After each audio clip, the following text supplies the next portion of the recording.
begitu meninggal Nabi Muhammad yang mandi enggak ada, yang mengkafani enggak ada, para sahabatnya rapat memilih Khalifatu Rasulillah.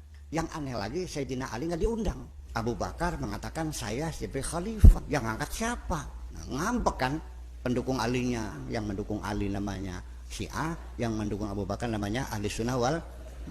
Dari apa yang beliau tuturkan di video tersebut, paling tidak ada 3 koreksi yang akan saya berikan. Yaitu yang pertama, bahwa jenazah Nabi SAW sengaja ditelantarkan oleh para sahabat Nabi. Dan yang kedua, beliau menggambarkan seakan-akan Sayyidina Ali bin Abi Thalib tidak dilibatkan dalam masalah pengangkatan khalifah. Artinya beliau sengaja disingkirkan.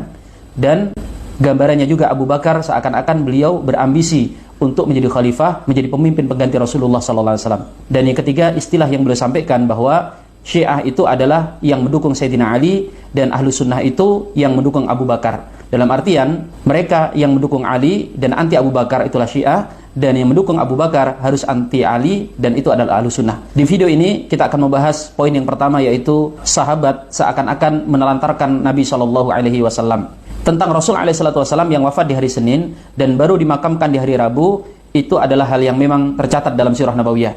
Tetapi pernyataan bahwa tidak ada yang memandikan, tidak ada yang mengkafankan, itu adalah penafsiran pribadi beliau dan itu tidaklah benar sama sekali. Paling tidak ada 8 hal yang akan saya sampaikan sebagai bantahan asumsi beliau tersebut. Pertama, yaitu untuk mengurusi urusan yang lebih penting. Al-Imam Ibnu Hajar Al-Asqalani menjelaskan dalam Fathul Bari mengapa para sahabat menunda pemakaman Nabi SAW. Karena mereka harus segera mengurusi urusan yang lebih penting, yaitu memilih pemimpin, meneruskan kepemimpinan yang akan mengarahkan kaum muslimin. Yang kedua, ini menunjukkan keutamaan Nabi SAW. Memang secara asal syariat diperintahkan untuk mensegerakan penyelenggaraan jenazah. Di antara hikmahnya adalah agar tidak menyebabkan jenazah itu menjadi busuk. Tetapi ini tidak berlaku dengan Nabi SAW. Beliau telah menyatakan bahwa jasad para nabi itu utuh dan tidak rusak. Dan ini telah disaksikan oleh para sahabat kala itu. Jadi walaupun ada penundaan pemakaman Nabi SAW, jenazah beliau itu tidaklah berubah. Sehingga Sayyidina Ali bin Abi Thalib misalnya ketika memandikan jenazah Nabi, beliau mengatakan, alangkah harumnya dirimu wahai Rasulullah. Begitu juga Abu Bakar Siddiq ketika beliau datang, beliau mencium wajah Rasulullah seraya berkata, tibta hayyan wa maitan ya Rasulullah. Engkau wahai Rasulullah harum dikala hidup dan matimu.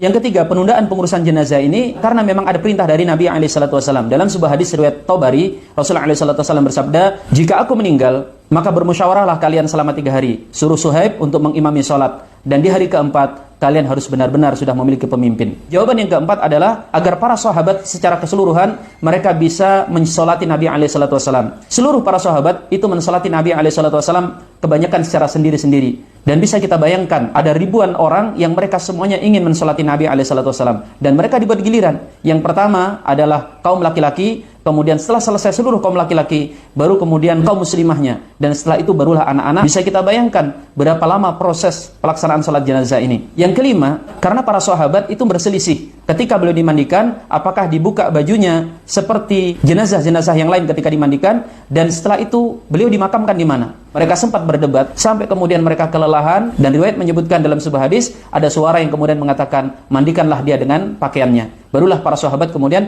memandikan Nabi SAW berbeda dengan jenazah yang lain, yaitu dengan tidak menanggalkan pakaian beliau. Demikian juga tentang di mana Rasulullah SAW dimakamkan, itu juga menjadi masalah tersendiri. Tidak ada yang berani mengambil keputusan. Barulah setelah Khalifah Abu Bakar Siddiq datang, beliau mengatakan, aku pernah mendengar Rasulullah bersabda, sesungguhnya para nabi itu dimakamkan di tempat dia meninggal. Dan yang ketujuh, justru adanya penundaan pemakaman ini menunjukkan bagaimana keteladanan para sahabat Nabi Ridwanullah alim jami'an dalam masalah kepemimpinan. Ketika dalam kondisi mereka digoncang oleh cobaan yang begitu berat melihat kewafatan Nabi SAW, mereka bisa menyelesaikan masalah ini dengan begitu cepat. Dalam tempo waktu kurang dari 1 hari, mereka bisa mengangkat khalifah. Satu hal yang sangat kecil kemungkinan bisa dilakukan oleh manusia selain generasi para sahabat Nabi. Dan yang kedelapan, perlu diluruskan tentang arti Rasul ditunda pemakamannya selama 3 hari. Mereka yang menggoreng masalah ini mengatakan Nabi wafat di hari Senin, baru dimakamkan di hari Rabu. Berarti ada 3 hari. Padahal pada kenyataannya tidak seperti itu. Rasul SAW itu wafat di waktu duha, artinya menjelang duhur. Di kisaran waktu jam 10 atau jam 11 siang di hari Senin. Dan beliau kemudian dimakamkan di malam Rabunya. Dan jika kita hitung, waktu antara Rasulullah wafat hingga pemakamannya itu tidak sampai 2 kali 24 jam. Hanya sekitar 37 jam saja. Sehingga gambaran aktivitas para sahabat Nabi kala itu, dari wafatnya Nabi sampai pemakaman adalah di waktu duha, ketika kewafatan Nabi SAW, para sahabat terguncang, mereka sedih, dan kemudian dimungkinkan ba'da maghrib sampai waktu pagi harinya mereka proses memilih khalifah.